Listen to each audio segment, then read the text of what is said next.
မမင်းဆိုတာကြောင်းနာရှိနေကြပါတယ်။ဒါတော့ဇမမင်းရဲ့အကြောင်းကိုလူတိုင်းသိချင်မှလည်းသိထားဖို့အမှန်တန်ကောင်းတဲ့အခါတချို့ရေးဆက်ချအမြောက်နေတဲ့အခါမှာငရဲတဲ့ဇမမင်းကြီးအားလုံးဆိုပြီးတော့အမြောက်ဝေလေးရှိကြတယ်။အဲ့ဒီဇမမင်းဆိုတာတကယ်ရောရှိတာလားရှိတယ်ဆိုတာလက်ဆောင်ပြဟောကြားထားတဲ့တရားဓမ္မတွေမှာပါလားဒီလိုမြင်ရမှာနော်တချို့အကြောင်းအရာတွေကသာငါနာ6တန်တင်ထားတဲ့ဣတိကစာပေတွေထဲမှာမပါဘဲနဲ့လူရောသူရောအစဉ်လာပြောလာလို့ရှိနေတဲ့ရှိနေတာရှိသေးတယ်ပေါ့ဒီဇမမင်းဆိုတာသံဃာနာ6တန်တင်တဲ့စာထဲမှာမပါဘဲနဲ့သူပြောကိုပြောအနေနဲ့ရှိတာလားလို့ဒါစဉ်းစားရမယ်ချက်ဇမမင်းကြောင့်လည်းဆက်နေပြီးတော့လူတွေသိကျင်ကြတယ်ငရဲဆိုတာရောတကယ်ရှိတာလားတခြားတိရစ္ဆာန်ဆိုတာတော့လူတွေကလက်ခံထားတယ်တချို့ကမိမိမျက်စိနဲ့မမြင်ရရင်မရှိဘူးလို့ညင်းတဲ့ပုဂ္ဂိုလ်တွေလည်းရှိခဲ့တယ်။သောစတဲ့ဘုံဆိုတာနဲ့ပတ်သက်ပြီးလူတွေမျက်စိတွေမှာမြင်လာလူဘုံနဲ့တိရစ္ဆာန်ဘုံဒီနှစ်ဘုံပဲလူတွေကသိကြတယ်။အဲဒါကြောင့်မို့လို့အချို့ပုဂ္ဂိုလ်တွေကသောစတဲ့ဘုံဆိုတာမရှိနိုင်ဘူးလူဘုံနဲ့တိရစ္ဆာန်ဘုံလူတွေမြင်ရတာဒီနှစ်ခုပဲရှိတယ်လို့မြန်မာပြည်မှာဒီလိုဟောပြောပြီးစောင့်ကြည့်တာရေးထုတ်ခဲ့တာရှိတဲ့အခါကျတော့ဣတိကစာပေထဲမှာဘယ်လိုရှိတယ်လဲဆိုတာသိထားဖို့လိုပါတယ်လူဆိုတာတော့ကိုယ်အမြင်ကိုပြောကြတာသို့တော့စာနာပေလာလက်ခံထားတာဟုတ်ကဲ့လားဆိုတာသိဖို့အမှန်တမ်းအရေးကြီးတယ်အနုဘုဆိုလို့ရှိရင်ပြောကောင်းတဲ့လူကပြောသွားလို့ရှိရင်ကိုလူပြောဘုံလို့ဒီလူပြောဘုံလို့တဲ့ဘာသာရေးနဲ့ပတ်သက်လာတဲ့အတွေ့အခေါ်အယူဆတွေမှားယွင်းဖြစ်တော်မှုတွေလွှမ်းမိုးသွားနိုင်တယ်။ဒါကြောင့်ငရဲဆိုတာတကယ်ရှိတာစာပေကျမ်းဇမမင်းကြီးဆိုတာတကယ်ရှိတာအဲ့ဒီအကြောင်းအရာလေးကိုဟောပြောနေတယ်ဘုန်းကြီးတို့ဒီနေ့ခေါင်းစဉ်ပေးလိုက်တာဇမမင်းကြီးရဲ့ဆန္ဒအဲ့တော့ဇမမင်းကြီးရဲ့ဆန္ဒကိုမပြောခင်သာလပိလာငရဲဆိုတာရှိသလား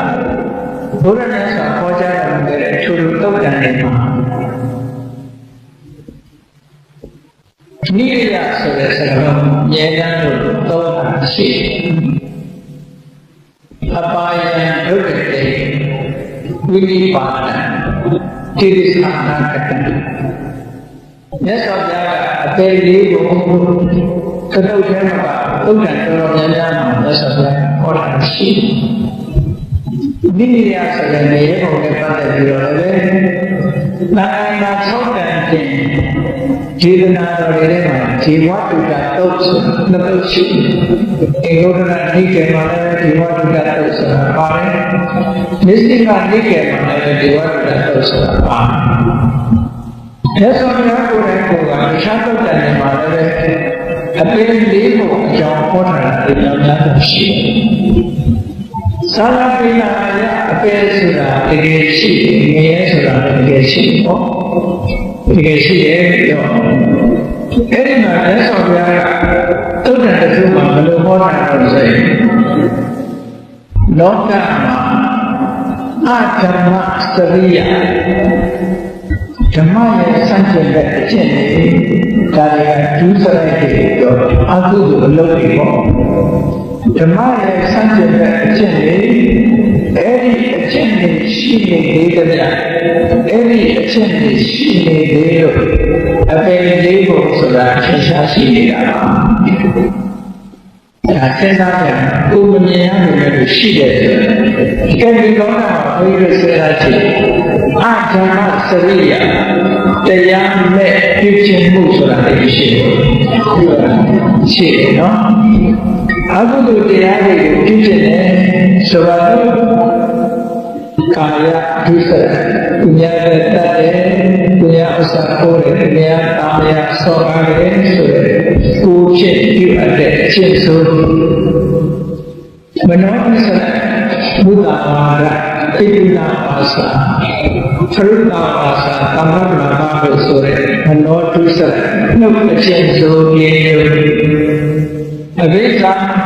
ပညာပစ္စည်းကိုကိုယ်ပစ္စည်းဖြစ်ခြင်းမှုတော့ဗျာပါဒသူတစ်ပါးနဲ့တေချီပျက်စီးပါလေဆုံးရှုံးနေတာပါလေလို့ဒေါသနဲ့တွေးတဲ့အတွေ့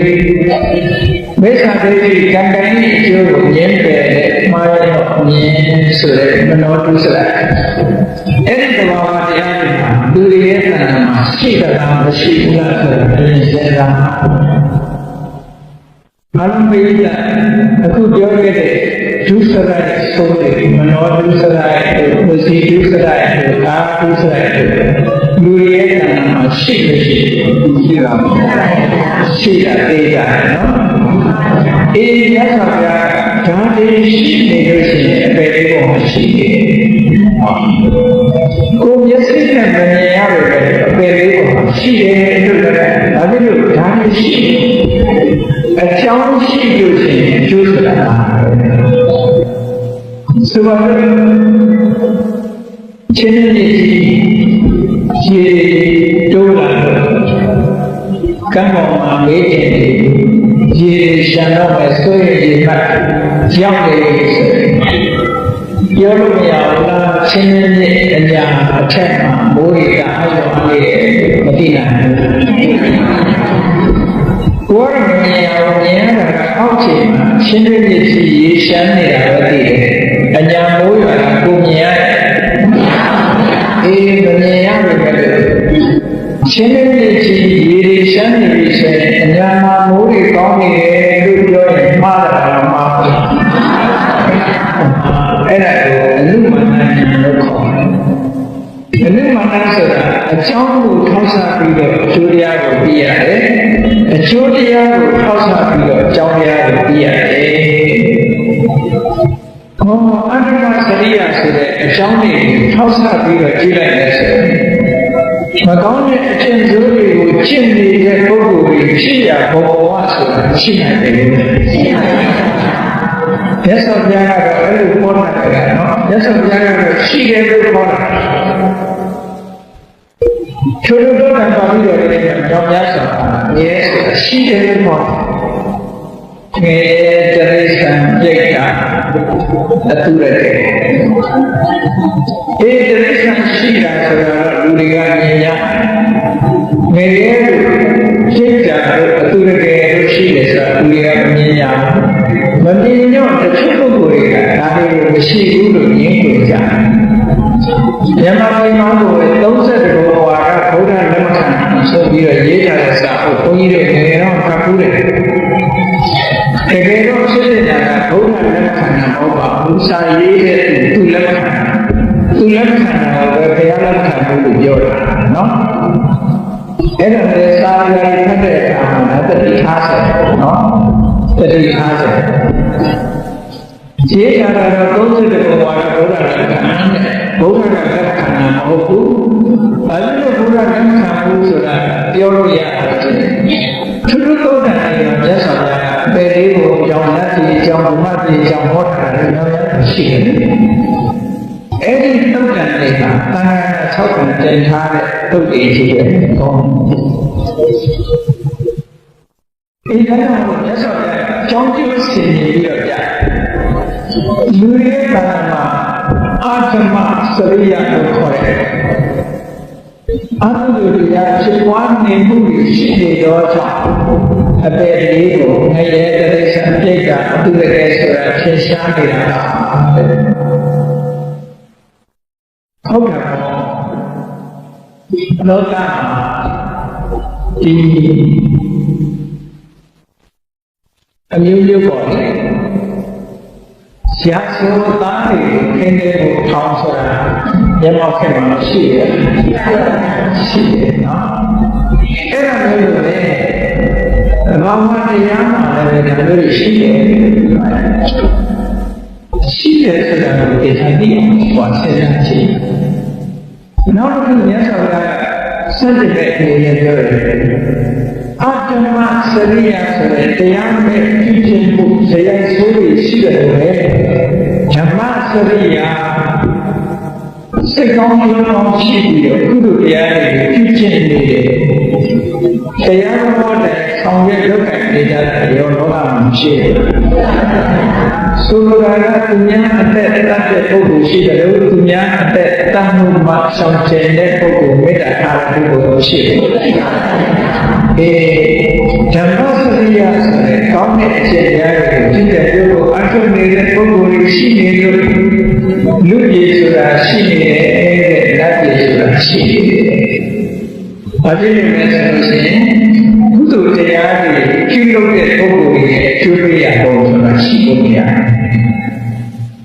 ဘုံကိုမြင်ကြလိုက်တာလည်းကံတရားကိုမြင်ကြရရောက်သွားဘူးလားဟုတ်ပါတယ်ဒါပေမဲ့လို့ဆိုရင်အကြောင်းတရားကိုမြင်ကြတယ်အကျိုးတရားကိုမြင်ကြတယ်အကြောင်းတရားမြင်ကြရဖြစ်သွားတယ်အကြောင်းတရားကိုမြင်ကြတယ်အကျိုးတရားကိုမြင်ကြရဖြစ်သွားတယ်ဘာဖြစ်လို့လဲအကြောင်းနဲ့အကျိုးဆိုတာဆက်စပ်ပြီးတယ်ဒါကြောင့်မြတ်စွာဘုရားကဟောတာရှင်းရှင်းလေးရဲ့မကောင်းမှုဒုစရိုက်တွေရှိနေလို့ငရဲတိရစ္ဆာန်တိတ်ကအတူတကယ်လို့ဆိုတဲ့အပေကိုရှိနေတာတဲ့ကောင်းတဲ့ဒုစရိုက်တရားတွေထုံးကားနေလို့လူပြည်သားတွေဆိုတာရှိနေတာတဲ့အထင်ရှားဆုံးမြတ်စွာဘုရားတွေ့တဲ့ခေါ်တာအောင်လို့ဟောကြားပေးတယ်အဲ့တော့ငရဲဆိုတဲ့ဘဝတကယ်ရှိနေပြီလို့ဆိုတဲ့အခါအဲ့ဒီလူတွေပြောနေကြတဲ့ငရဲတန်တဲ့ဇမမင်းကြီးဆိုတာရှိတာမြတ်စွာဘုရားဒီဝတ္တကတုတ်တာဇမမင်းကြောင့်ဟောတာရှိငရဲကိုကြီးစိုးထားတဲ့ဇမမင်းကြီးဆိုတော့လူတွေကကြောက်အောင်ကြောက်တယ်နော်ဇမမင်းကြီးကိုကြောက်တာရှင်မင်းကြီးကဆောက်ဆရာကောင်းအမှန်တန်ချစ်ဆရာကောင်းလို့ပြောကြည်ညိုဆရာကောင်းတယ်အဲ့ဒါရှင်မမင်းဆိုတာဘယ်လိုလဲလို့မေးလို့ရှင်မမင်းဆိုတာဝိမာနိကတေကရာသာဘယ်မှာရှိတဲ့စိတ်ဓာတ်တွေကစိတ်ဓာတ်ဘယ်ကြီးတဲ့ဥပါမာတဲ့ဆိုတယောက်တည်းရှိတာမဟုတ်ဘူးလေသူကတကယ်ကိုတော့ကောင်းကြီးတယ်ဇမမင်းကြီးဆိုတာတကယ်တော့ကောင်းကြီးဒီမှာကြောက်စရာမလိုဘူးအင်မတန်ကရုဏာတဲ့သူ့ရဲ့ဘဝကပေလာလို့ဆိုရတဲ့ဒီဝိမာနိကပိဋကဆိုတာတချို့ဟာစတုမာရဲ့အလက်ထဲမှာပါဖို့ဖြစ်တယ်ပေါ့စတုမာရိနာဆိုတာနတ်ပြည်6ခါမှာအနေဆုံးနတ်ပြည်ပေါ့သူကဝိမာနိကပိဋကလို့ဆိုတော့သိပြီးတော့စင်သားနေတဲ့နတ်တော့မဟုတ်ဘူးဘုံမိခံလည်းရှိတယ်အစွမ်းတကူလည်းရှိတယ်သူ့ရဲ့အစွမ်းတဲ့လက်နဲ့ပါလို့ဆိုရင်မျက်လုံးနဲ့ဒီမှာမြင့်ရဲ့အစွမ်းဆက်ဆုံးတဲ့မျက်လုံးနဲ့တခြားတဲ့တွေ30အလုံးမျက်လုံးနဲ့ရှိမှခါခဲ့တဲ့အော်ဒီမှာနေနေရတာသူ့မျက်လုံးကအလုံးဆွမ်းခဲ့တယ်ဒါကံမစိတ်နော်ဆိုတော့တရိစ္ဆာန်တွေမှာတချို့ကောင်းတွေဆွဲရှိတယ်မွေလည်းဆွဲရှိတယ်မွေလည်းတဲ့လူနဲ့လူရအောင်မွေကတော့ကံမစိတ်ကြီးပါနေတဲ့သူ့အဆွဲထဲမှာရှိတဲ့စိတ်ရှိဒီစိတ်ကဒီလိုပေးတာကံပေးတာသူ့ဘဝကံဝယ်ဖို့တည်းကပေးစိတ်ရှိဉာဏ်တွေကိုခေချတဲ့နိုင်တဲ့စိတ်ဉာဏ်တွေကိုတွန်းလှန်နိုင်တဲ့စိတ်ဝိရကလက်ကားကိုအမှန်တရားအဒူးရှိတဲ့လက်ကားကြီးတွေဆိုလို့ရှိရင်အမှန်တရားပြည့်စုံတဲ့စိတ်ရှိတာ ကံပစိတိဟောကံပေးတဲ့ဆုံးဖြတ်တဲ့ပေါ့ဆိုတော့နဲ့ဒီမှာပဲရှိတယ်နဲ့ဒီမှာအတောင်လေးနဲ့ရိုက်ပြီးတော့အမှန်တန်မြင့်တဲ့ကောင်းတဲ့ကိုပြန်သွားနိုင်လူတွေမလုပ်နိုင်မြတ်ဒီကောင်းကင်ကျမ်းကဘုရားပေးတာကကံပေးတယ်အဲ့ဒါကိုကံပစိတိကိုဟောဒါနဲ့ဒီနေ့မှာကံပေးတဲ့တကူရှိတာရှိတယ်ဒီနေ့မှာလူတွေရဲ့အစမ်းတို့ကဘလောက်ရှိတယ်လူတွေရဲ့အရှိတ်ကလူမြင်လိုက်တာနဲ့တိရစ္ဆာန်တွေနားချလူရဲ့ကံစိတ်လူမြင်လိုက်တာနဲ့တိရစ္ဆာန်နာအေးဒီကလည်းစေမြင်တော့အဲ့ဒါနဲ့တူကြည့်ရတယ်နော်အဲ့တော့စေမြင်လည်းကံစိတ်တွေအပြီးရှိကြတယ်ပေါ့ကောင်းပြီဓမ္မပရိဆိုတာဝေမာနိကဧတဝေမာနိကဗိမာန်ရှင်ဖြစ်တဲ့စိတ်ကဘုရားတဲ့ဒီမှာလည်းအမြဲတမ်းချမ်းသာဒုက္ခရတာကိုစိတ်ကဆိုတာကကြားလို့ရတယ်မှာတချို့အကုသိုလ်ကောင်းမှုကနေလုပ်တယ်ညတာအကုသိုလ်လုပ်တယ်ဆိုရင်နေကြတော့ချမ်းသာဒုက္ခသာဝါပြီးတော့ညတော့ဒုက္ခခံနေဆံရခံဆိုတဲ့တချို့ကြတော့ညအကုသိုလ်ကောင်းမှုတွေလုပ်ပြီးနေကြတော့အကုသိုလ်တွေလုပ်ပြီးတဲ့ကြောင့်ညကြတော့ချမ်းသာဒုက္ခခံစားရပြီးနေကြဆင်းရဲတာညဆံနေစိတ်ဓာတ်တွေအဲ့လိုလောကမှာတတ်တော်တွေဆိုတာဘယ်သူမှပြီးပြီးဆိုတဲ့အတိုင်းကိုလုခဲ့တယ်ကိုခံနေတာအေးဇမကြီးဆိုတာဘောမနာရှိတဲ့ပေတာသာတိတ်ကပြင်းကြီးဖြစ်တယ်သူပုံစံတဲ့ကံကောင်းကြောင့်တဲ့အမှာပြဿနာတွေရှင်းတဲ့ကတွေခံရစားခံရစားအဲ့လိုခံရတဲ့ဇမကြီးအများတတော်တွေကိုတဏှာလို့ငယ်လေးရောက်သွားလို့ဆိုရင်ဒုက္ခရှိတယ်။အဲ့ဒီဒီကိုမှာသိုးတော့ငယ်လေးတယ်။အဲလိုမြဲဆိုတဲ့စကားတော့ပါဠိစာထဲမှာနိရေယနိဆိုတာမရှိအရာဆိုချမ်းသာဒုက္ခချမ်းသာဒုက္ခတစ်စက်မှမရှိတဲ့နေရာကိုဝေလို့ခေါ်တယ်။ချမ်းသာဒုက္ခတွေကျင်းနေအခုဘုန်းကြီးတို့ဒီလောကရနေကြတဲ့အခါမှာကျော်လို့ရှင်ရဲဟောရဲတဲ့လူချမ်းသာဒုက္ခရနေကြလူတွေမှာတော့ပဲခါရရကျတော့ချမ်းသာဒုက္ခဆုံးရှုံးသွားတာရှိတယ်ဒီတော့လည်းဖြစ်နေတာလို့တော့ခိုက်တာလို့တော့ခိုက်တာလို့ပြဿနာကျုံနေတာလို့ပေါ့အဲ့ဒီချိန်မှာချမ်းသာဒုက္ခတွေဆုံးရှုံးပြီလားဆုံးရှုံးတယ်အဲ့ဒီလိုဆုံးရှုံးနေတဲ့အချိန်တွေတော့ခံရလူတွေမှာတော့ခံစားရတယ်ဆိုတော့အေးငရဲပုံရောက်နေတဲ့ပုဂ္ဂိုလ်တွေကချမ်းသာဒုက္ခသာဝရဆုံးရှုံးနေတဲ့ပုဂ္ဂိုလ်တွေပါရသဗျာနာမျိုးပါပြီးတော့ဟောတာလေးရှိတယ်။ကျမ်းတွေကိုအတိပေးတဲ့အနေနဲ့ခြေသားရလို့ကျန်တော့သိက္ခာကောင်းကြတယ်လူ့ဘဝဘဝရအမှန်တမ်းမှခံကောင်းတယ်။ဘာဖြစ်လို့လဲဆိုလို့ရှိရင်ငယ်ဘဝဆက်နေကြတဲ့ငယ်ဘဝရောက်နေကြတဲ့တ attva တွေအားတဲ့မျက်စိကအမြင်ရတဲ့အကောင်းတစ်ခုမှမပါလို့စိုးပြီးတယ်စိတ်ချမ်းသာတယ်ဘုရားရှိဘူးလို့မြင်ရတဲ့မြင်ွင်းတွေကအမလေးအလိုလေးတွေးရဲတန်တဲ့အော်ဒီကိုကျွေးနေတဲ့မြင်ွင်းတွေကအနိစ္စပဲရှိတယ်လို့မြင်ရတယ်အတန်ကြာတယ်တာတဲ့အတန်ဆိုတာတစ်စက်မှကြာဘူးနားလည်းမခံတာပဲအတန်တွေကြာနှာခေါင်းကမနှံ့ရတဲ့အခါမှာလည်းအင်တာဆိုးတဲ့နှာခေါင်းပိတ်ထားတဲ့နောက်ကျင်းတဲ့အနံ့ဆိုးကြီးတွေရှိတယ်။လျှာမှာအရသာတဲ့အခါမှာလည်းကောင်းတဲ့အရသာဆိုတာခုမှမရှိဘူး။ခန္ဓာကိုယ်လာရှိတာဆိုတာတက်တာတစ်ခုမှမရှိဘူး။ဆိုးကြီးပဲ။ဟောမြဲတာကြားတာလည်း ရှိတယ်ဒီအာရုံတွေအဆိုးအာရုံတွေနဲ့ဒီခံစားရတယ်။ဘယ်ကိုရောက်နေတဲ့ပုဂ္ဂိုလ်တွေကိုမြတ်စွာဘုရားဥဒ္ဒရာရှင်းပြီးတော့လူတွေမှာဆိုလို့ရှိရင်ကောင်းတာနေရတယ်မကောင်းတာနေရတယ်ကောင်းတာနေရတယ်ကောင်းတယ်မကောင်းတယ်နေရတယ်သို့တော့ကောင်းတာတွေကိုပုံမြင်ရတယ်အတန်ကြားရတာကောင်းတဲ့ကောင်းတဲ့ကြားရတာကောင်းတဲ့အပူကြားတာချမ်းသာဒုက္ခတရားမှဆက်ဥပ္ပေမြို့ကဘုရားဆိုတာဒုက္ခနဲ့ဒုက္ခရောပြီးနေအဲဒီဒုက္ခဒုက္ခရောနေတာကိုကတတိခိုင်မာခြင်းအကြောင်းတရားဖြစ်တယ်လူတွေရဲ့ထူးခြားတဲ့ချမ်းသာဒုက္ခတက်တဲ့ရှိမယ်ဆိုရင်လူတွေကတတိလေးရတယ်လက်တွေကလူတွေကမတူပါဘူး။ဘာဖြစ်လဲအမြဲတမ်းပြောစရာတွေနဲ့ရှိတယ်။ဘယ်ဘုန်းကြီးတို့တွေကြည့်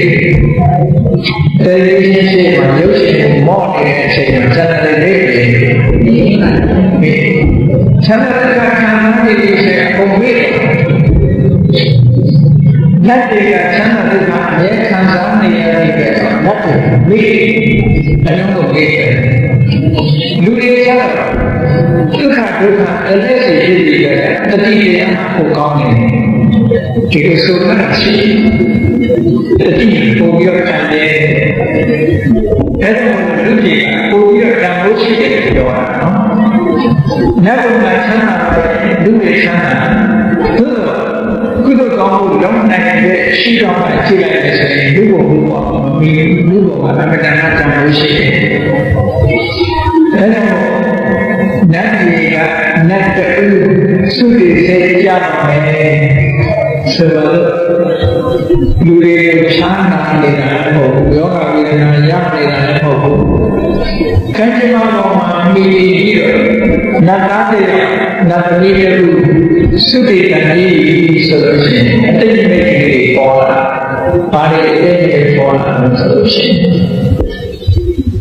ဥဒ္ဒါကိုရဲ့မာနစင်ထားတဲ့ပန်းလေးကညှိုးလာခါတဲ့တော့မှဘုရားလွမ်းတယ်လို့ရှိဖို့ရတယ်လို့ရှိအမြဲတမ်းသိတယ်လမ်းဆိုင်တယ်ပန်းတဲ့ပန်းလည်းလည်းသိတယ်ပြီးတော့ဒုက္ခနာကိုဘယ်တော့မှဖြေးဖြစ်တယ်မရှိလူတွေမှာဆိုရင်အိုးအဲ့ဒီဆိုရင်ဖြေးတဲ့ဆက်ကြနတ်တွေရဲ့ခန္ဓာကိုယ်မှာဖြေးဖြစ်ချွေးထွက်လာပြီဆိုရင်အဲ့ဒီနာနာတွေရှိတယ်ဘုရားရဲ့ဘုရားနာတဲ့ပန်းကြီးညှိုးလာတယ်ပန်းထားတဲ့ပန်းညှိုးလာတယ်ဂျိုင်းနာချွေးထွက်လာတယ်ခန္ဓာကိုယ်မှာလည်းအနာပြည့်တဲ့အနေထားလေးတွေပေါ်လာတယ်ခါရဲဆိုရင်နတ်တွေရဲ့ခန္ဓာကိုယ်ကအမြဲတမ်းဝင်းမွာလှပပြီးနေတယ်ဒီကနေ့ပါလေဆိုလို့ရှိရင်တရားလေးတွေအနေနဲ့ညှိုးလာပြီးလူပြည့်စင်တဲ့ကလေးဖြစ်လာတယ်ပြီးတော့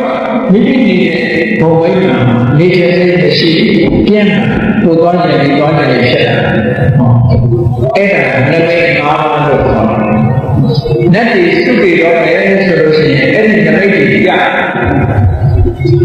အဲ့ဒီနမိတ်တွေပေါ်ထင်လာပြီဆိုလို့ရှိရင်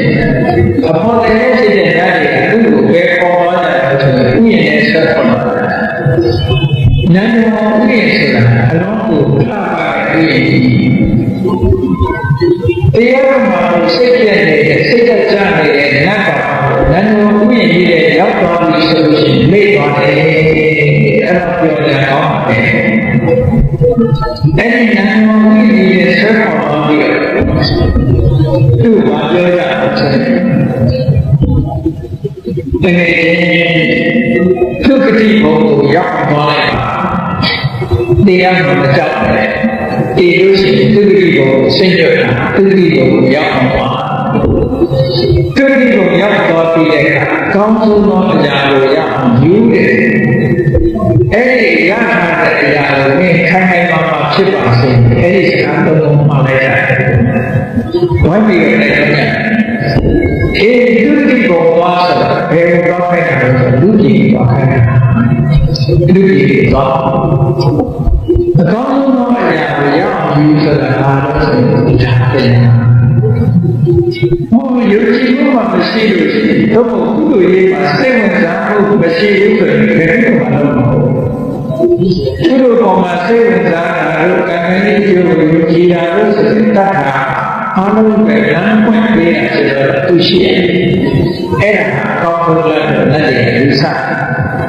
အဲ့ဒီရထားတဲ့တတ်တဲ့တရားကိုလည်းဆိုင်အောင်လုပ်တာ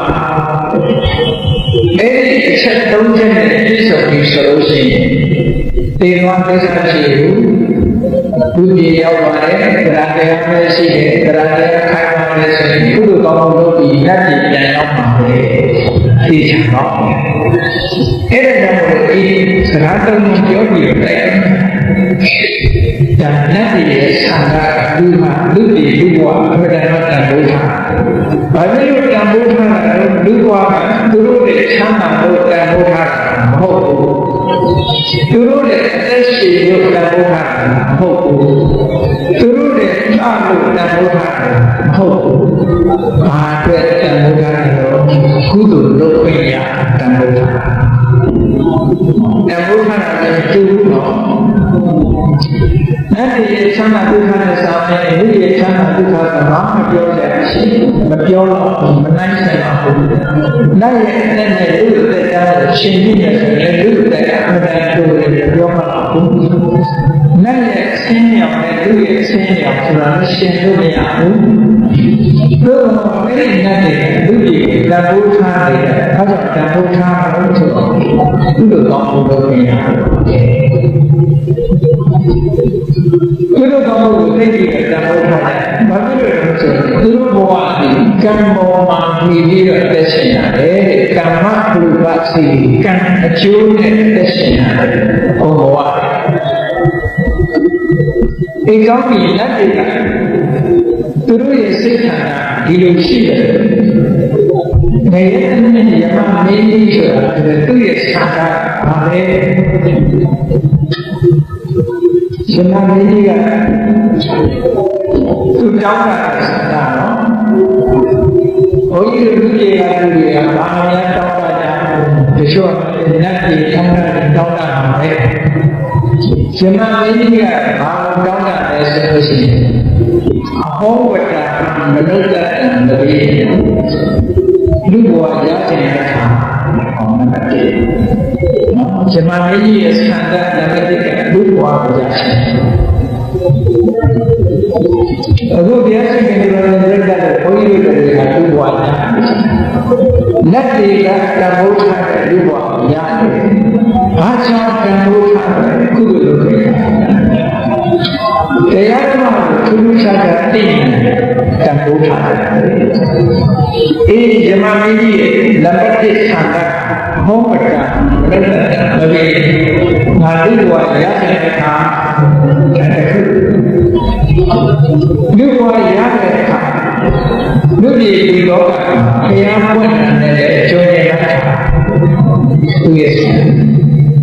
အခုဘုန်းကြီးတို့တွေလူဘဝနဲ့ရတဲ့ကြပြီဘုရားပွင့်တဲ့အခါနဲ့ဆုံးနေကြ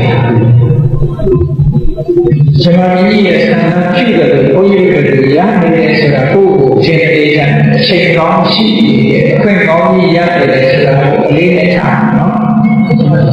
အလေးနဲ့မထားဘူးဆိုရင်ကိုယ့်ကိုတန်ဖိုးမသိလို့ရှိရင်တန်ဖိုးရှိမှမသိလို့ရှိရင်အလားတူချိန်ပေါ်ပါတယ်တန်ဖိုးကိုတန်ဖိုးရှိမှမသိလို့ရှိရင်တန်ဖိုးမရှိတဲ့အချိန်တန်ဖိုးမရှိတဲ့အလုပ်တွေအချိန်ပေါ်သွားနိုင်တယ်ဒါကြောင့်တန်ဖိုးသိလို့လေအေးဓမ္မမင်းကြီးရဲ့ဆန္ဒလူဘဝရတဲ့အခါငါလူဘဝဖြစ်နေတဲ့အချိန်မှာဘုရားပွင့်တဲ့အချိန်နဲ့တွေ့ချင်ကြုံရတဲ့အဲ့ဒီဘုရားကိုလည်းငါစိတ်ကကိုယ်ကိုဝင်ရတဲ့အခါဘုန်းကြီးတွေဒီချက်တွေပေါ်ရတယ်နော်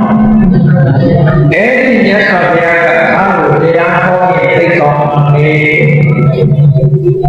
ဘုရားဟောတဲ့တရားကိုငါကြားသိရတယ်နားလည်သိကောင်းပါလေ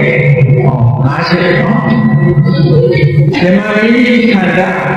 ဒီမှာတန်ဖိုးရှိလူဘဝရတဲ့လူဖြစ်နေတဲ့အခိုက်တရားပွင့်တဲ့ကျိုးနဲ့အဲ့ဒီ စိတ်ကကိုယ်ဝယ်ခြင်းနဲ့တရားဟောတဲ့တရားကိုနာခြင်းနဲ့အဲ့ဒီတရားကိုသိခြင်းဟောဒီကားကိုဓမ္မမင်းကြီးရဲ့ဆန္ဒပဲမြတ်စွာဘုရားကဒီတုတ်တံမှာဟောတယ်ဓမ္မမင်းကြီးကခေရရဲ့ဆင်းရဲဒုက္ခတွေကိုကြည့်ပြီးတော့အခုလိုသူဟာတရားတာဆန္ဒကိုထုတ်ပေါ်အဲ့ဒီလိုဓမ္မမင်းကြီးကဆန္ဒကိုထုတ်ပေါ်တယ်ဆိုတာ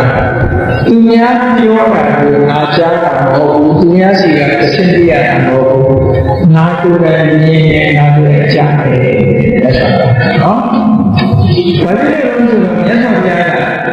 ဒေဂစကုလို့ခေါ်တဲ့ထူးခြားတဲ့အပေမျက်စိကြီးရှိတာအဲ့ဒီအပေမျက်စိကြီးနဲ့ဖြန့်ပြီးတော့ကြည့်ထားတဲ့ဆိုရင်လောကမှာရှိတဲ့အရာခတ်သိမ်းမိဖြစ်စေဝိရိဖြစ်စေတေးဖြစ်စေကြီးဖြစ်စေကောင်းမြင်ရတယ်အတန်ကြားလို့ရတယ်ဒိဗ္ဗတောထဆိုတဲ့ထူးခြားတဲ့ဘုအာဝရှိတဲ့နာကိုဖန်ဆင်းထားလိုက်လို့ရှိရင်ပြောသမျှအတန်တွေကုန်ကြတယ်ရှင်မကြီးရဲ့သစ္စာနဲ့ထုတ်ပေါ်မြတ်စွာဘုရားကိုယ်တိုင်သိတယ်ကိုယ်တိုင်ကြားကိုယ်တိုင်မြင်အဲ့အရမှာဟောတာမယုံမှဆိုလို့ငါကိုယ်တိုင်သိငါကိုယ်တိုင်မြင်သူများစီကနေကြားလို့ငါတစ်ဆက်ပြောရတာမဟုတ်ဘူးတဲ့အဲ့ဒီတော့တရားဆိုင်ယမမင်းကြီးရှိတဲ့တဲ့ပေါ့ဒါနဲ့ဒီယမမင်းကြီးဟာဝေမာတိကတေရပါစာတိတ်ကဘုရင်ကြီးလို့ဆိုတော့ငယ်တဲ့လူဒီမှာအိစ္ဆာပါဘာဖြစ်လို့သူကငယ်ရဲ့ကိုသွားပြီးတော့ငယ်ရဲ့ကိုသွားအုပ်ချုပ်ရတယ်တကယ်တော့သူဟာစေရနာဝန်ထမ်းတကယ်စေရနာဝန်ထမ်းငယ်ရဲ့စားလာတဲ့တတ်တော်တွေတမန်လို့လွတ်ရတဲ့အကြောင်းကိုရှာပေးတယ်လမ်းဖွင့်ပေးတယ်တကယ်သူတော်ကောင်းကြီးကဲကျင်လို့ငယ်ရဲ့ဓာတ်တွေတော့ဆောက်အလုပ်ရဲ့ကံရဲ့အဲ့ဒီမှာသွားနေသူ့ဒီကမှာတာပေးတာမဟုတ်ဘူးနော်ဘယ်တော့မှတာချတာမဟုတ်ဘူးငရဲရောက်လာတဲ့ပုဂ္ဂိုလ်တွေကိုသူကဖြောင်းဖြောင်းဖြန်းဖြန်းနဲ့ငရဲကနေတို့ရတို့ကြောင်းကိုလမ်းဆက်ပေါ်ပေးတယ်ဒါနဲ့သူကကဲနိုင်တဲ့ပါဝါသူ့မရှိဘူးသူမကဲနိုင်ပါဘူးဒီဟာအမတန်တော့ဟောကြတယ်နော်ဒီစားစဉ်းစားကြည့်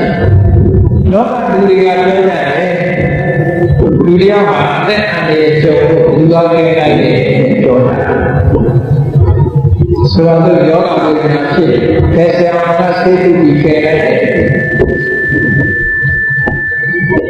တကယ်ကဲတာကဘယ်လိုလဲဆိုလို့ရှိရင်ဆရာမဆေးလာဆိုလို့ရှိရင်တိုက်ရိုက်ကဲတာကဆေးဟုတ်ကဲ့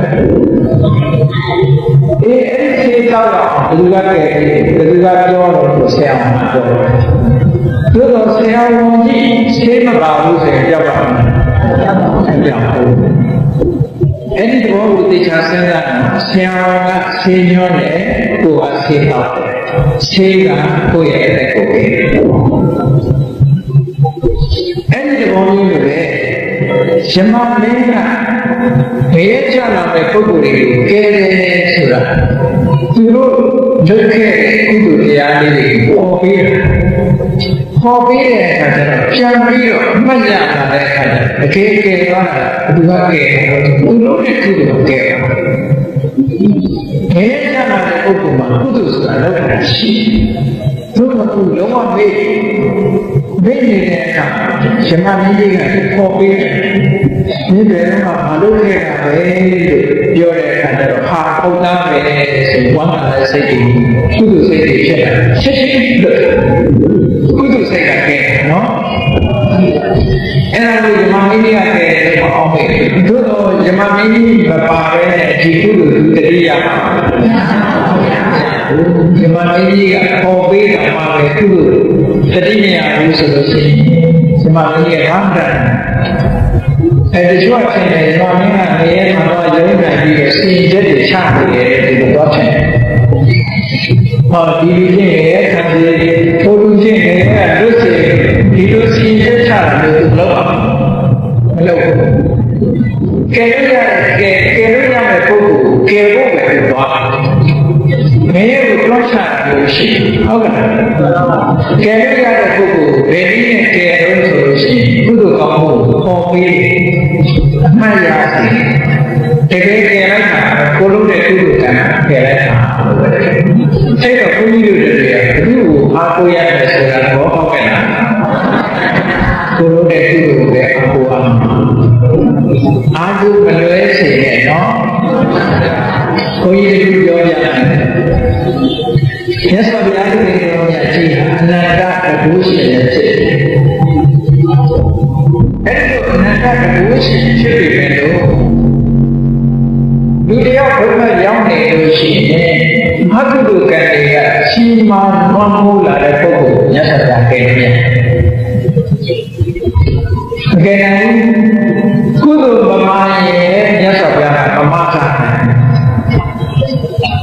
ဒီလိုမျိုးပြောတယ်ဘုရားဆိုတဲ့လောကမှာကိုယ်ဝေတဲ့ပုဂ္ဂိုလ်တွေလိုက်တချို့ပုဂ္ဂိုလ်တွေမှားတယ်တရားကိုယ်ဝေတယ်တရားသခင်မှားတယ်ပြောကြဟုတ်ကဲ့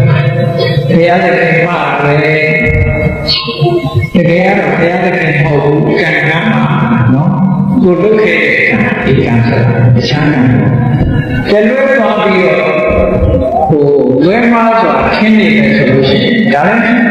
မှားရတဲ့အမြင်တစ်ခုနော်ကိုယ်ကိုယ်တည်းမှာတရားမဟုတ်ဘူးကံတရားပဲရှိတယ်မြတ်စွာဘုရားရဲ့ကိုယ်တော်မြတ်ကတရားမှာဟောလို့တရားလူတရားနဲ့ရောက်သွားတဲ့ပုဂ္ဂိုလ်ရောက်ဖို့အေးဒီခုစိတ်သားလာခဲ့လို့ဆိုပြီးတော့သာသနာတော်ကိုဖိတ်ခေါ်လိုက်တဲ့အခါမှာသူ့ကိုလည်းရောက်ပြီးတော့ဉာဏ်အသိရောက်လာတယ်ဆိုတာပရိက္ခဏရှိပါသူပြီးတော့စုကောင်းတဲ့ပုဂ္ဂိုလ်မှလူတိုင်းကိုလုပ်ပြီးတယ်များမရဘူးအကယ်၍သာဘုရားကကရုဏာရှင်ဖြစ်တဲ့အတွက်ကြောင့်မဟာကရုဏာရှင်ဖြစ်တဲ့အတွက်လူတိုင်းကိုချမ်းသာအောင်လုပ်လို့ဟောဖြစ်နိုင်ပါ့မလားဖြစ်နိုင်ဘူးကံမပါလို့ရှိရင်ဘာမှကိုကြက်တယ်လို့မရဘူးဒါကြတော့ဘုံလူတွေရှိတယ်သိချင်းနေတဲ့လူတယောက်မဆင်တယ်ဘယ်လိုလုပ်လို့အဲ့ဒီလူကဒီလမ်းနဲ့အမြဲတမ်းသွားတယ်သူကအပေါ်ဟောပြီးသွားလို့ရှိရင်ဒါကြောင့်မလို့သူမြင်အောင်လို့ဆိုပြီးတော့အဲ့ဒီပစ္စည်းလေးကိုပေါ်အရှိထားအဲ့ဒီနေ့ကျတော့ဘာလို့ပါမဟုတ်ပါဘူးအာဒီကောင်မဟုတ်ပါလားဆိုတော့နောက်နေ့ကျတော့အောက်ချအဲ့ကျတော့ပေါ်လာတယ်ကံမစတဲ့လူကျတော့ကျမ်းစာပြီးတော့ဝဲပါတယ်ဟုတ်ပါလားကိုကြီးကျမ်းစာကံမစတဲ့လူဆိုတော့ဘာမှမရအဲ့ဒါကံကောင်းအောင်လုပ်ကြည့်ရတယ်ဘာသာနဲ့နေတဲ့ကျမ်းစာရဲ့အခုပြေးရပါတယ်ခါပြေးရပါတယ်ဘာသာနဲ့ဘဝကအငယ်ဆုံးစတိဖြစ်တဲ့သူစာကလို့ခေါ်သူစာကသူ့လိုပဲပြီးနေနှပ်ပြင်ရနေတာသူ့ကောင်းတော့ဘလို့လဲကတေရောပဲရတဲ့ဆိုလို့သူကဗျိုင်းမှာတော့ဖြစ်တယ်ဒါကြောင့်ဒီကအဲ့ဒီဗျိုင်းမှာကိုနှပ်ချင်အောင်သူလုပ်ပေးဘူးဘာလို့လဲဆိုရင်ဒီကံတွေအေးဗျိုင်းဆိုတာပြောရတယ်အာသစာရဲ့တိရစ္ဆာန်ကိုပါဏိပါဒကျူးလွန်တဲ့အောင်ပြီးအဲ့ဒါကိုပါဏိပါဒဆောက်တည်ထားတယ်တတ်တယ်ဘာလို့လဲဒီလိုဆောက်တည်တယ်ဒါကြောင့်လည်းသူစီကိုခေါ်တယ်ဒီတိုင်းခေါ်လို့မရဘူးဟုတ်ကဲ့ဘာလို့လဲဒီလိုချင်းခိုင်းတဲ့အခါကျတော့ဒီလားကိုစောက်တည်တဲ့ရိုက်ပေါ်ကနေလွတ်ပြီးလူ့ဝါရလူ့ဝါရတော့တရားကလိုက်ပြီးတော့ဆောက်ရှောက်တယ်လူ့ဝါရတဲ့အခါမှာလည်းနတ်ပြည်ဖြစ်အောင်လို့ဆိုပြီးဒီလားကိုစောက်တည်တယ်ဒီလားကိုခင်းနေမှာစောက်တည်လိုက်ပြီးဆိုတဲ့အခါကျတော့မှသူတတိယဘဝကျမှနတ်ပြည်ရောက်ပါလေအဲ့တော့ဘာလို့မလဲဆိုတော့သူ့လိုပဲနေတယ်ဒီမှာမင်းကအဲ့ဒါသူကစီရဲ့ချာဘယ်လိုလဲစီရဲ့ကံတရားမှာစီရဲ့လွတ်ရအောင်သူကတော့ဒီကုသကံတော့ဒီဒါကြောင့်ဒီမှာမင်းတ ကယ်ပြီးတော့ကောင်းကြီးစေရနာဝတ္တ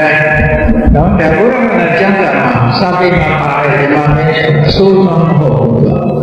တက်တဲ့ငရေတကားပါလေတော့ဒီသူယုံတယ်ရုံးနိုင်တာဘာအတွက်ရုံးနိုင်တာ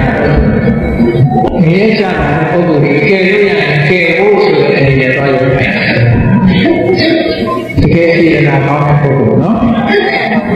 ဒီငရေချတာတဲ့ပုဂ္ဂိုလ်ကြီးကသူစောင့်နေတဲ့အခါဒီဝတ္တတ္တမှာဟောတာသိရှိဘောကတချို့လူတွေကအဖြစ်အစရအမှန်တန်ဆိုရကောင်းတဲ့အပြောတွေမကောင်းတဲ့အတွေးတွေမကောင်းတဲ့အလုပ်တွေလုပ်ကြသူစရိုက်အလုပ်တွေပြင်နေလုပ်ပြီးတည်တဲ့အခါကျတော့ရောက်တော့ဆင်းရဲဒုက္ခများတဲ့နေရာကိုရောက်တည်လိုက်တာအဲ့ဒီကိုရောက်တော့ဆောင်းတဲ့အခါကျတော့ဒီမှာမင်းကြီးကနေတစ်ခါတော့သူကတိုင်းနေတယ်အဲ့ဒါတော့စောင့်နေတယ်ငရေတဲ့ကိုတွန်းဖို့ပဲငရေသားတွေဆိုတာလည်းကံကြမ္မာအမြတ်ကိုပြောတယ်ဖြစ်တယ်။တက္ကသိုလ်တွေကိုမြင်စေဖို့သူတို့ကလည်းချို့လူဆိုတာအပြောင်းလာလုပ်တဲ့ပဲရှိတယ်။အဲ့ဒီငရေမှာလည်းချို့ငရေသားတွေကခုနကတိတ်ကံကျိုးတွေတက်တဲ့ဒုက္ခရောက်တဲ့လူတွေဒုက္ခပေးချင်လားသိချင်အဲ့လိုတွေကလည်းရှိတယ်လူလောကမှာလည်းလူဆိုးတွေရှိလားဒီမှာအများကြီးလူတွေကလည်းဒုက္ခပြီးတဲ့လူဆိုးရှိတဲ့လူတွေကျန်တဲ့ဘဝတွေမှာလည်းအဲ့ဒီလိုအဆိုးဝါးတွေရှိတယ်အဲ့ဒီအဆိုးဝါးတွေဒုက္ခလာလုံးလို့မရဘူးဒီမှာမိကြီးကဆောက်ပေးတယ်ကဲဒီတွေကဒီပြောင်းအကောင်းမှုဒုစရိုက်တွေကျွလို့ပြီးတော့ငရဲပြေရောက်လာတဲ့အခါကျတော့ခုနဖန်ခေါ်တာသူတို့နေရာတွေနဲ့ရောက်အဲ့ဒီတွေကိုဖန်ခေါ်လူဝါတွေတော့ဒီငရဲကြတဲ့ပုဂ္ဂိုလ်ကဖန်ခေါ်ပါတယ်အဲ့ဒီဖန်ခေါ်သွားတဲ့အချိန်ရှင်မမင်းကြီးစီသွားရှင်မမင်းကြီးကိုတော့မပြောရဘူးရှင်မင်းကြီးတဲ့ဟောဒီဒီဟာအမေလည်းမလုပ်ပြဘူးတဲ့အဖေလည်းမလုပ်ပြဘူးအမေလည်းဆောင်းကန်လုပ်တယ်အဖေလည်းဆောင်းကန်လုပ်တယ်ဆွေးရည်မျိုးတွေလည်းဘူးမှမလေးစားဘူးသူတော်စင်သူတော်မြတ်တွေလည်းစော်ကားတယ်ဒီလိုအမိတ်တန်အပြစ်ဒဏ်ချတာဘာမို့လဲဘာလို့လဲဆိုအဲ့ဒီငရေနေနေမှာတော့ပြီးတော့ဖြစ်လာတဲ့တတ်တော်ဘဝကလည်းဥပပတ္တိခရိတ္တိအနေနဲ့တော့ပြီးတော့ဖြစ်တာရှင်းချင်းမွေးပြီးတော့ကြီးလာတာဟုတ်အဲ့ဒီမှာပြောမယ်ဆိုရင်ရောင်းနေနဲ့ရောက်သွားတာပေါ့နော်ကံကနေပြီးတော့တွန်းပို့လိုက်ငရေပြေရောက်တာအဲ့ဒီလိုရောက်ဒီဒုက္ခနာကိုကြီးနဲ့ရောက်တာမဟုတ်ဘူးဘဝတစ်ခုပြောင်းပြီးအဲ့ဒီလိုရောက်ချက်ချင်းဒုက္ခနာရောက်ဒါနဲ့ပြောအောင်အဲ့ဒါလေးပြောတာနော်ကိုလည်းတွေ့တော့တွေ့တယ်ပေါ့တော်တော်လေးလူတွေဆိုတာမေ့ကြတယ်လူတိုင်းတွေကဘဝကတေးတာကြတာရှိတယ်အဲ့တော့လူတွေကတစ်ခါတစ်ခါကျတော့ရုပ်တည်းရဲ့အေးဆုံးပါလို့ရှိရင်ကိုတေးတာမသိဘူးအဲ့နော်ကိုတေးတာမသိကိုတေးတာမသိကိုအလားကိုပြန်နေနေတာဒီလားမရှိလို့ရှိရင်ကိုအလားကိုတေးတာမသိဘူးဆိုရဲဘဝတစ်ခုကနောက်ထပ်ဘဝနဲ့ဖြစ်လာတဲ့အခါကျဒီဘဝတော့လူလိုပဲအောင်းနေကြအဲ့လိုအောင်းနေနေပြီးအတွက်သူစိတ်ထဲမှာအော်ဒါကအိမ်ပဲဒါကမိသားစုပဲဒါကသားသမီးတွေပဲဒါကပစ္စည်းပဲဆိုပြီးသွားလိမ့်ရှိတယ်ကိုရောက်နေတာသူ့ဒီဘဝမှာအတိတ်မှာမကြည့်ဘူးမြင်လည်းမြင်ခေါ်လည်းမခေါ်ကြနောက်ဆုံးမှာသူမွေးထားတဲ့ခွေးကသူ့ဟောင်းဒါပေမဲ့သူကယုံကြည်ရပြောင်းတယ်ယုံပြောင်းအဲ့ဒါဖြစ်တာနော်အဲ့လိုဖြစ်တယ်ဒီတော့ဒီကိုယ်ကိုသိပြီဆိုဘုန်းကြီးတို့စာပေရဲ့မှာပါရဟန်းတော်တွေကကမ္မထထိုင်းနေကနေဒုက္ခတွေပြောရင်ဟာတဲ့နေတော့ဘုံဝေဖြတ်ပါနော် ကမ္မထာထိုင်နေတဲ့ကျန်တော်တို့သွားကျန်တော်တို့သွားပြီးရင်နတ်ပြည်ရောက်ပြီးတော့နတ်သားတော့ဖြစ်နတ်သားတော့ဖြစ်တော့သူ့ကိုယ်သူနတ်သားလို့ထင်ကိုအိပ်ကျော်ရလုံးလာတဲ့ပုဂ္ဂိုလ်ကြီးအများလို့ပဲထင်ထိုင်နေကြည့်တဲ့ပုံမှာအဲ့တော့သူ့ရဲ့အချမ်းအရာဖြစ်တဲ့သတ္တိဘုံဘိဓမ္မာနဲ့ဆင်းလာကြပြီးတော့သူစီလာရတာပေါ့ဒီကျိုးဘိဓမ္မာရှင်တော်ရောက်ပြီဆိုလာကြတော့သူကဘယ်လိုဖြစ်ဒီဓမ္မတွေကြောင်းလာကြတဲ့သူတွေအဲ့လိုထင်တယ်သူသိကောင်းမသိဓမ္မတွေလာကြပြီးအဲ့ဒီနဲ့သူတွေလို့ဆိုပြီးသင်္ကန်းတွေပြင်ဖို့ပြီးတော့စက်ကုန်တွေချဘုဒ္ဓကြီးဒီတိုင်းနဲ့ခိုင်းအဲ့လိုခိုင်းနေတဲ့အခါကျတော့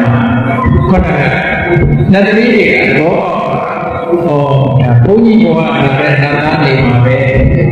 သူကဘုန်းကြီးချင်းတွေတော့ပဲဆိုပြီးမှန်ထောင်ရရတယ်အဲ့လိုမှန်ထောင်ရတဲ့အခါမှာကြည့်လိုက်တော့သူ့ပုံပတ်တဲ့ပြောင်းနေပြီဘုန်းကြီးဘုန်းတော်တည်ရတယ်ဒါနဲ့ရှိရှိဒုတိရှိကြရတဲ့ရှိရုပ်ရည်ဖြစ်သွားတာလူကကိုယ်တည်းပြေးလိုက်ရှိညာနောက်မှပြန်မွေးတာလည်းရုပ်ရည်မွေးလိုက်တာဆိုတော့တော်သေးတော့အဲ့ဒါကနေလန့်လို့လည်းဖြစ်သွားအဲ့ပြောရရင်ရိုးလာတဲ့ပုံစံမျိုးဖြစ်တယ်သို့တော့အရင်ခန္ဓာကိုယ်ကြီးမဟုတ်ဘူးခန္ဓာကိုယ်ကြီးရဲ့အကျိုးဖြစ်တယ်တရားဖြစ်တဲ့လူကဘယ်လိုဖြစ်တယ်ဆိုတော့ဒီဘဝတည်တော့ဘုရားတော်ဆောင်းရောက်နိုင်ရင်ဖြစ်တယ်ဆောင်းရောက်နိုင်ရင်ဖြစ်တယ်သူ့ကိုယ်သူဖြစ်နိုင်တဲ့အခါကျတော့ငါဒီညမှာတော့တိုင်းနေတယ်လေဖြစ်လိုက်တယ်ဒီကိုယ်လုံးနဲ့အမှုတွေပြင်နေတယ်ကိုယ်နေရာသွားနေဆိုဒုက္ခနဲ့ရောက်တာဒီနေရာသွားနေဆိုဒုက္ခနဲ့ရောက်တာအဲ့ကြတော့ငါပေးလာပြီငါတည်းရဲ့ဖြစ်နေပါလားအဲ့ချက်တည်းလောကရဲ့ဘဝနဲ့အနန္တအထူးဆန်းတယ်နော်ဒီကောင်းကြီးရဲ့ရောက်လာတဲ့သူကိုရှမမင်းကြီးကနေပြီးတော့ခေါ်ရှမမင်းကြီးစီခေါ်လာတာခေါ်လာပြီးတော့ဒီလူကိုအပြစ်ဒဏ်ချမှတ်ပါတဲ့ဒီလူကအလို့ဆိုးတဲ့သူအမေစော်လာခဲ့တယ်ဖေစော်လာခဲ့တယ်သူတော်ကောင်းတွေကိုပြစ်မှားတယ်သူ့ရဲ့ဆွေမျိုးတွေအကြီးအကဲတွေကိုဘယ်သူမှဂရုမစိုက်ဘူးဒီလူကိုအပြစ်ဒဏ်ခတ်ရတယ်ဒါကြောင့်မို့သူလည်းရောက်လာတယ်အဲ့ဒီလိုလာပြီးတော့ဇမမင်းကြီးစီအပ်တဲ့အခါဇမမင်းကြီးကတနာအမတန်မှကျင်လာတဲ့တရားနဲ့ဖြည့်ပြီးတော့အမောင်ယောက်ျားယောက်ျားနဲ့တရားမှကျက်နော်အမောင်ယောက်ျားတဲ့ဒီလူကြီးမှနေတဲ့ကနတ်ကြီးကလွတ်ထားတဲ့တမန်တွေပြည့်စုံလာဒီလေးကိုနော်ပထမဆုံးပထမကံလုံးနဲ့တွေ့ခဲ့ပြီလားဆိုကိုလူကနားမယ်ကောင်းရင်တွေ့တယ်ငါပြောတာနားမယ်နဲ့တွေ့တယ်ကျန်ကတိုက်ရအောင်မယ်လူပြေမှာမဲ့အဖိုးကိုပွားဖို့တွေ့ရလားတွေ့တယ်အဖိုးကိုပွားဖို့တွေ့တဲ့အခါကျတော့ငါလည်းကိုရပါမယ်မအိုးဒီငါသူ့ကိုကောင်းလို့လောက်ပါပဲလို့မင်းတွေ့နေတာကျွန်တော်တို့မတွေ့ပါဘူးတဲ့ပြောနေတာသူ့ကိုကောင်းလို့ဆက်နော်အဲ့ဒါကြောင့်မို့တတိထားတာဇမမင်းကြီးကဆက်မဖြေနိုင်တဲ့အဘိုးကြီးပွားကြီးတွေတွေ့လို့ရှိရင်ဘာလဲကိုရအောင်ပါလေမအိုးဒီသူ့ကိုကောင်းလို့လောက်ပါပဲသူ့လိုလိုတတိယမှတ်တဲ့ဒီဟုတ်ကဲ့ဒီအတွေ့အကြုံကိုတွေ့တာငါလည်းတနေ့ကိုရအောင်ပါလေဒီဒါဇမမင်းကြီးကတင်ပြီးတူနော်အဲ့လိုမတွေ့ရတဲ့သူ့ကိုကျွန်တော်ဒီမေးခဲ့တာဒီအကုသိုလ်တွေကဒီလောက်တာမဟုတ်ဘူးတဲ့မင်းတို့ကမင်းတို့ရဲ့မင်းခံမှာပဲမင်းအမေနဲ့ဆိုင်တဲ့အဖေနဲ့ဆိုင်ဆွေမျိုးတွေနဲ့ဆိုင်မင်းတို့ကလည်းမင်းခံရတာအနာတို့ဒီမှာမင်းကြီးအဆုတ်တတ်တာဟုတ်ကဲ့ဒီကောင်ပထမမှာမေးရဒုတိယဆိုရင်မင်းဒုတိယတဏ္ဍာတော်ကြီးတွေ့တာမတွေ့ပါဘူးမင်းမသိသေးတဲ့ဒုတိယဓမ္မဆိုတာအမလေးလူလေးတဲ့ဆင်းရဲဒုက္ခရောက်နေတဲ့လူမမာလို့မတွေ့ရဘူးလား တယ်အေးဒီနာရီတွေ့ရင်ဘာပဲတနေ့ကြာရင်ရှားနိုင်တဲ့ဒီနာမျိုးဖြစ်ပါပဲမဖြစ်ခင်ကခြေကျပြီးတော့ဥဒ္ဒကောင်းမှုညံ့ညံ့တော့ပါပဲမင်းဘူးလားဆိုပြေးပါဘူးဒီလေးရောပဲအေးဒါဆိုရင်ဒီအမှုကိုကြည့်နေမဲ့ခံရမှာဥဒ္ဒကောင်းမှုပြန်တရားပေါ်ပေးနေတာနော်အေးဒုတိယမတိဆိုတာတတိယတမန်ရောမြင်ခဲ့တာလို့ဆိုတတိယတမန်ဆိုတာကပြောတာအေးတတိယတမန်ဆိုတာတခြားမဟုတ်ဘူးနေလူလေးတွေတွေ့ခဲ့ဘူးလားတွေ့ခဲ့ပါဘုရားမှာတော်တယ်ဆိုတာလေသူ့ဒုနာသူတွေပေါ့လားဒီနမိတ်ကြီးမြင်ပြီးတော့တော်တယ်လေအဲ့ဒါတော်တယ်ဘာလို့စဉ်းစားလို့ဘုန်းကြီးတို့တွေဘိုးတွေွားတယ်တွေ့မစဉ်းစားဘိုးွားတယ်တွေ့စဉ်းစားဟုတ်သူသာသူလည်းငါဘိုးလို့တွေ့တာဘုန်းဘုန်းတွေလည်းအဲ့ဒီတွေ့တယ်ဟောဒီကိုကြီးပွားကြီးမွေးတဲ့ကိုကြီးပွားကြီးတွေမှာငါတို့တော့အဲ့လိုဖြစ်မှာမဟုတ်ဘူးအဲ့လိုအောင်မေ့နေအခုတော့ကိုကြီးဖြစ်နေတယ်ခုမှသိရနော်အဲ့တော့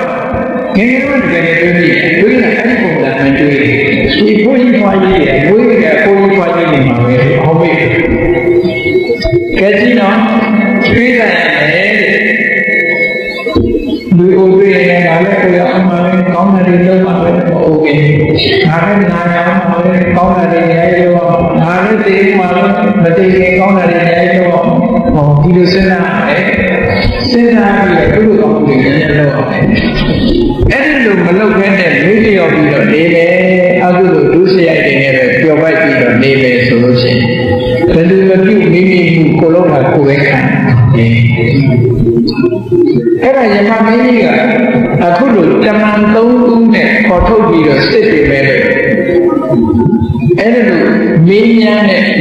နေတဲ့တချို့ပုဂ္ဂိုလ်တွေကအမေ့ကြီးပြီးတော့သူတို့ကောင်းမှုတစ်ခုမှမရှိတဲ့ပုဂ္ဂိုလ်တွေကယမမင်းကြီးကအားစီရင်ချက်မှမချဘူးပြောစရာမရှိတော့ဘူးသူကခေါင်းလေးငိမ့်ပြီးတော့နှုတ်ပိတ်နေပြီဆိုရင်ဒီလိုနေရတဲ့ဆက်ပေါ်မှာပြီးအကယ်၍ယမမင်းကြီးကကုသိုလ်ကောင်းမှုလုပ်ထားတာတွေကိုယမမင်းကြီးကိုယ်တိုင်ကလည်းသိတယ်ယမမင်းကြီးကိုမျှဝေခဲ့တာယမမင်းကြီးကအမှတ်ထားတယ်အဲ့ဒါလို့ဆိုလို့ရှိရင်ဒီပုဂ္ဂိုလ်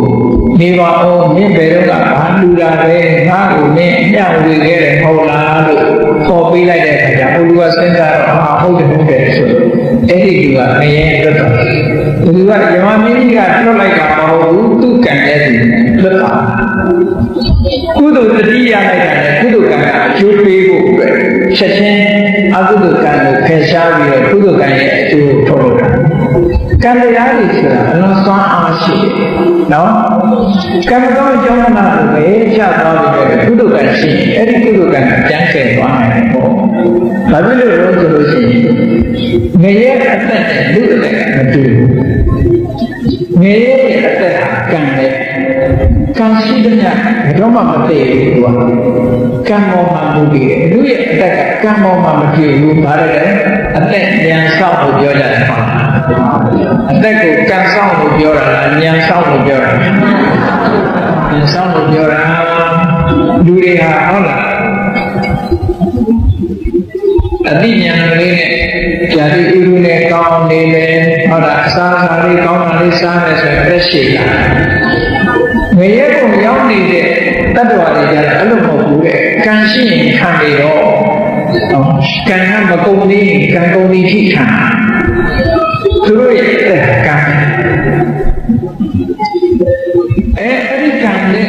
အားကြီးတဲ့ခံတစ်ခုရလာပြီဆိုရင်အဲ့ဒီကံကိုချက်တော့လိုက်ခုနကယမမင်းကြီးကနေပေါ်ပေးလိုက်တဲ့ကုသိုလ်တတိယအဲ့ဒီကုသိုလ်ကံနဲ့ချက်တော့လိုက်ပြီးတော့ချက်ချင်းကုသိုလ်ကံအကျိုးပေးတဲ့ဆိုရောက်တာဒါကိုလွတ်တာတီယိုကျောင်းမှာအဲ့ဒါမျိုးဖြစ်တယ်တီယိုကျောင်းကတမီလူမျိုးဒီကဆေယတဆိုတဲ့တမီလူမျိုးဟာဘုရားကိုရှေ့ကြားကပ်ပြီးတော့ကျူတဲ့ဦးတယ်အဲ့ဒီရှေ့ကြားကကျူတဲ့အချိန်မှာသူကရှင်မကြီးကိုညှောက်ဝင်ခဲ့တယ် အဲ့ဒါကိုဒီမှာမင်းကြီးကလည်းမင်းလူဘဝတော့ငါ့ကိုမျှဝေခဲ့တာပဲမင်းမမှတ်မိဘူးသားလို့ပြောတော့တတိယတချို့ကြသူ့ဟာသူမှတ်ရတာမရှိဘူးလူဆိုတာအလားတူတူတာလေးတစ်ခုလာလို့ရှိရင်မှတ်ရဒီသင်္ကန်းလူတဲ့ကသင်္ကန်းကြောင့်တဲ့မိရောင်တဲ့နီနီရဲရဲဆိုတော့ခက်စတယ်နော်ငရဲကြီးကချက်နဲ့ငရဲကြီးလောင်လာရင်တော့သူကဘာသွားတတိယသူလူခဲ့တဲ့သင်္ကန်းလေးသွားတတိယရှင်မမင်းကြီးတောင်မဆက်လိုက်အောင်သူကလွတ်တော့ကုသကံမရလို့ရှိရင်တခါတော့စာအုပ်တို့တစ်ခါခုတယ်အဲ့ဒီကဘုရားဘာသာမဟုတ်ဘူးဘုရားဘာသာမဟုတ်ဘူးသူတို့ဘုန်းကြီးကျောင်းတစ်ကျောင်းတိမ်မှာမိုးတက်ကဲကျွာတဲ့တက်ကဲလိုက်ပြီးတော့လှူခံတော့သူ့အိမ်မှာလည်းတက်ကဲရှိတယ်တက်ကဲအပြည့်လှူလိုက်တယ်ဆိုတာအဲ့ဘုရားဘာသာမဟုတ်ဘူးပဲသူကလှူလိုက်တဲ့အခါကျတော့ဒီနေ့ကျတော့သူတင်းငယ်စောင်းနဲ့မျောသွားတဲ့အခါခုနကငရဲသားလို့60ရာလူကြီးမြောက်ကသူ့ကိုဆွဲပြီးတော့ငရဲဝိပြစ်ချလိုက်တဲ့အခါကျတော့ခုနကတက်ကဲနှစ်ပြစ်ကအောက်ကနေခံနေတဲ့ငရဲအိုးလည်းမရောက်ဘူးဒါနဲ့နောက်တစ်ခါထပ်ပြည့်အောက်ကတက်ကဲတွေကခံတာနောက်တစ်ခါထပ်ပြည့်တက်ကဲတွေကခံတာအဲ့ဒါလည်းပြန်ပြီးတော့တတိယပြန်တတိယဒါတင်ငယ်စောနဲ့ပြောတော့ပြန်တတိယ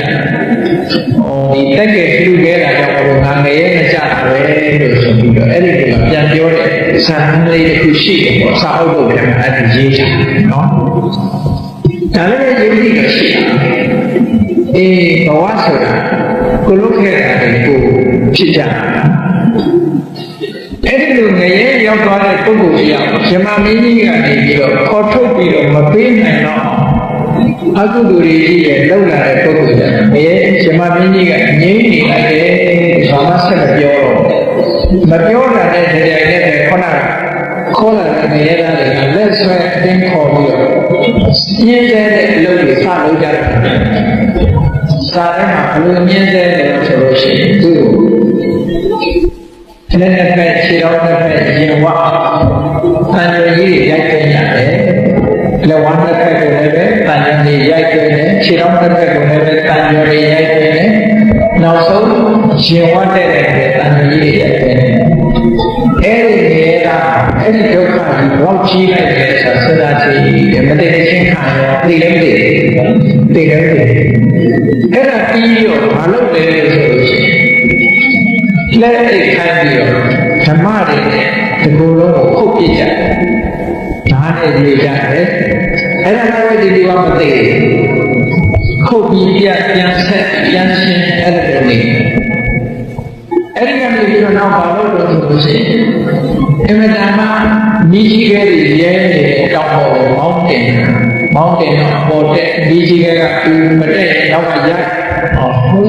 မိကြီးတော့ပေါ်တဲ့လိုက်ဆင်းရအဲ့လိုလို့နောက်ယထာမြင်းယထာတို့လိုကလဲတို့လိုအပေါ်မှာကပြီးတော့မိကြီးတွေထဲမှာမောင်းတာမျိုးစုံမြင်းတဲ့ကိုမြင်းဆိုင်လေးတွေမျိုးစုံကြအဲ့ဒီဒီဝတ်တွေ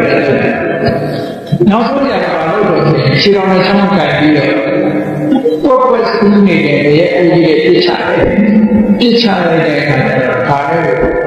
မြစ်ပစီစီရဲ့ကွဲလေပြီးနောက်ဆုံးပေါ်လာတဲ့အခါကျတော့ပြန်ဆယ်ပြီးတော့ရဲ့အကြီးရဲ့အဝိဇ္ဇရဲ့ပြစ်တော့လိုက်တယ်ကျန်တော့ဘုရားရှင်အဲ့ဒီပုဂ္ဂိုလ်ကခန်းနေရောအဲ့ဒါလေးမြင်တဲ့အခါကျတော့ရှင်မမင်းကြီးကတနာမျိုးလို့သူ့ရဲ့ဆန္ဒတွေသူထုတ်ဖို့ပြောတယ်ဒီချက်လူဘဝရတယ်တော့ကောင်းတယ်ဒီဒုက္ခတွေသူကမြင်နေတော့တနာလူဘဝရမှာဒီဒုက္ခတွေတော့နိုင်မှာဘူးလူဘဝရရင်တော့ကောင်းနိုင်တယ်လူဘဝရတဲ့အချိန်မှာဘုရားများပွင့်တယ်တော့ကောင်းနိုင်တယ်ဘုရားပွင့်နေတဲ့ဘုရားကိုစိတ်ကကိုယ်ဝယ်ရတော့ကောင်းတယ်အဲ့ဒီစိတ်ကကိုယ်ဝယ်တဲ့ဘုရားကငါ့ကိုတရားခေါ်ရင်တော့ကောင်းတယ်ဘုရားတရားကိုသိရှိနားလည်တဲ့တော့ကောင်းတယ်ဆိုတဲ့ဒီဆန္ဒကိုထုတ်ဖို့ပြောကြပါလေတရား ရှင်မကြီးဆန္ဒပြုခဲ့တဲ့တို့တွေကလူဝါရနေကြပြီနော်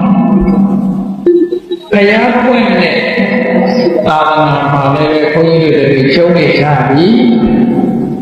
သာသနာကိုကိုယ်ပဲစိတ်ကတဲ့ပုဂ္ဂိုလ်တွေဖြစ်တော့ကြောင့်ဘုရားကိုလည်းပဲစိတ်ကကိုယ်ပဲနေရပြီမြတ်စွာဘုရားဟောတဲ့တရားဓမ္မတွေဒီကနေ့ထိထွန်းကားနေတယ်ဖြစ်တော့ဘုရားဟောတဲ့တရားတွေကိုလည်းပဲဓမ္မတိကဆရာတော်တွေရှိရကြားနာရပြီအဲ့ဒီတရားတွေအထက်တည်းရောက်တို့သိရှိနားလည်ကြရပြီဒီတဲ့ကိုသိတို့တွေသီလတော်ပညာဆိုတဲ့ဘာဝနာရှင်းတဲ့တွေကိုရှင်းပြီးတော့နောက်ဆုံးမှာတန်တိတိခဆိုတဲ့နေကအငြိမ့်ချက်ကိုရမှာပါလေဒီရှင်းဒုက္ခတွေတို့ဝင်းလုံးပြုတ်တော့မှာပါကိုစီသဘောကျပြီးဘုရားမြတ်စွာဘုရားရဲ့လူခဲ့တဲ့တရားတော်တွေကိုသိတဲ့အအောင်ဒါနကောင်းမှုပြုတဲ့နေရာမှာဒါနအကြောင်းသိရင်ဒါနလုပ်ဖို့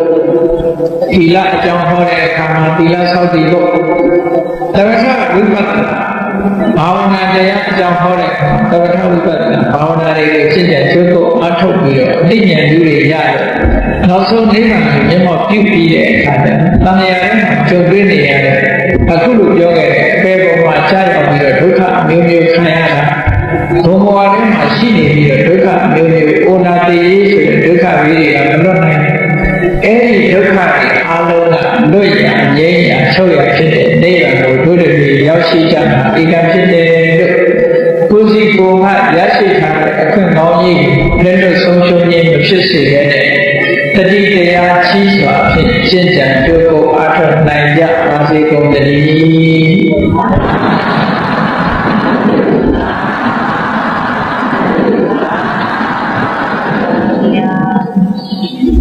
ကဲမေတ္တာပို့လိုက်သတ္တဝါများစွာေယံကွာခန္ဓာကြပါစေသတ္တဝါများစွာေယံကွာခန္ဓာကြပါစေမေတ္တာရေချမ်းဘုရားချမ်းဝိညာဉ်ကြပါစေမေတ္တာရေချမ်းဘုရားချမ်းဝိညာဉ်ကြပါစေ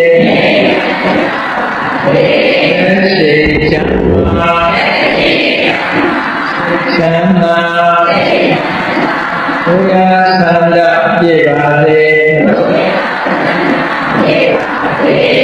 စေချမ်းသာဘုချမ်းသာဘုရားဆန္ဒပြေပါစေဓမ္မောနရံဝိဝေတဝါဒဝိလာသဗ္ဗေတလူဟတာအာစရာမရာတိတိဘာဝနိဗ္ဗာန်ယန္တုတာရောဓမ္မောတရံဘောဝတ္တဘောဟာစိတ်ကြောင့်ကိကြောင့်ကြည်ဧတရားစေကိုဒီဝိတဝါဝန္တာရှင်ပြအောက်ကြရအနာကြအလုံးသောကြောင့်ဝိလာသဗ္ဗေကုသညေနပိရိတာအစိတ်အတကုသမြတို့သည်သမုဟတပိကြပဲ့တွင်ရေကတင်တဲ့ကဲ့သို့ကေရှင်တွင်ပြောင်းပေမရောက်အောင်ပဲဖြောင်းအပ်တော်သည်မောတုစစ်စစ်တွေဖြစ်ကြပါစေကုန်သတည်းအသရမရအိုခြင်းပဲကွာနာခြင်းနဲ့ကင်းတည်ခြင်းနဲ့ရှင်းခတ်သောဒီဒီဘောကိလေသာဟုဘုခတဲ့ကင်းရဲ့ရာစစ်ဖြစ်ပေထသောနိဗ္ဗာန်ဟုသောဤမြို့တော်သို့သာရောတရားရှိခင်စိတ်ကောင်းဝိညာဉ်ဘုရောရှင်များတို့သည်ယန္တုပါရမီအစဉ်စဉ်မြင့်တဲ့နေ၍ဗလေဘုံတေဆက်ရ